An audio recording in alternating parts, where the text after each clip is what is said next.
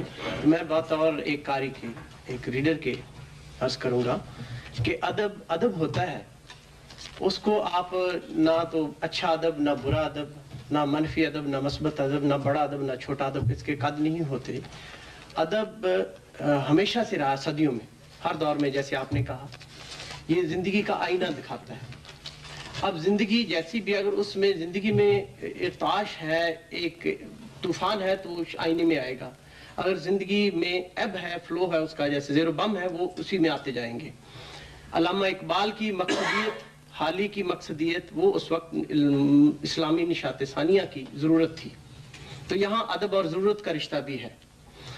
پاکستان قائم ہونے کے بعد، آزادی کے بعد، پھر سیٹلمنٹ کا، ریہیبلیٹیشن کا، ڈے ٹو ڈے ضرورت کا، ایک نئے شعور کا، نئی نسل کے اپنے زندہ ہونے کا اور ایک عہد نو کا دور تھا. اس میں پھر بین الاقوامی جو کرنٹس تھے وہ بھی اثر کرتے رہے. یہ سارے کرنٹس اپنی جگہ بنا کے پھر ایک پہلے ادبی شعور پیدا کرتے ہیں جو رائٹر میں ہوتا ہے، کنوے ہوتا ہے، کمیونیکیٹ ہوتا ہے قاری کی طرف. میں کہتا ہوں آپ سنجیدہ ادب کو چھوڑ دیں. شروع میں آپ سنجیدہ ادب، میں سمجھتا ہوں مزاح بھی، پطرس کا مزاح سنجیدہ ادب ہے. اور اس کے بعد یہ اپنے منٹو کا بھی سنجیدہ ادب ہے. حالانکہ اس کو آپ غیر ہائی کورٹ تک لے گئے اس ادب کو، لیکن وہ بڑا ادب رہا، وہ ہے. اس کے بعد آپ مشتاق یوسفی کا ادب دیکھیے اور اس کرنل محمد خان کا ادب دیکھیے. وہ ہنسانے کے باوجود بھی بڑا ادب ہے اور سنجیدہ ادب ہے. ادب میں جب آپ مقصدیت کر لیں تو وہ ایک تقریر ہو سکتی ہے، لیکن یہ نہیں کہ آپ یہ ٹاپک دے دیں جی آپ اس پہ ایک اچھی کتاب لکھتے ہیں، وہ مضمون لکھ سکیں گے، وہ ادب تو نہیں. یہ تو بعد میں فیصلہ کرتا ہے وقت، یا پڑھنے والے فیصلہ کرتے ہیں. نقاد بھی فیصلہ کرنے والے ہیں، وہ ٹیکنیشین ہے. یہ عام ریڈر کا، قاری کا فرض ہے کہ وہ بتائے کہ کون سا ادب ایکسیپٹیبل ہے. آج کے دور میں اگر آپ پرانے کلاسکس کا ریفرنس دیتے رہیں گے، وہ ریفرنس تو ہے